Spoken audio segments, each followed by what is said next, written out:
একজন হলো জুবিন। আমার মাঝে মাঝে খুব রাগ হতো যখন কোনো মঞ্চে তাকে নিয়ে আসা হতো এবং সে তখন তার মধ্যে নেই, সে গান গাইতে পারতো না বলে সামনে থেকে সবাই কিন্তু ওই মোবাইলে তাকে ক্যাপচার করছে, কিন্তু অশ্লীল কথাবার্তা বলছে। কেন? সে মানুষ নয়। সে এমন একটা জীবনের ব্যক্তিগত জীবনের এমন দুর্যোগের মধ্যে দিয়ে গেছে, একটা সময়ের পরে সে নিজেকে আর সামলাতে পারেনি। কিন্তু তাও তো সে শিল্পী, সে একজন মানুষ। আমাদের নিজেদেরই ব্যক্তিগত জীবনে কত টানা পোড়েন হয়, মানে আমরা কখনো উঠি, কখনো ধপাস করে পড়ে যাই, তখন তো আমরা নানান রকমভাবে রিয়্যাক্ট করি।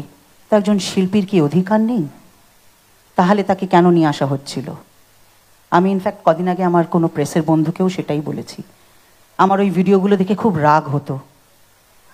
আমি একবার দুবার জুবিনকে ফোনও করেছি, কিন্তু আমি জানি ওই কথাগুলোর কোনো মানে তখন তার কাছে নেই।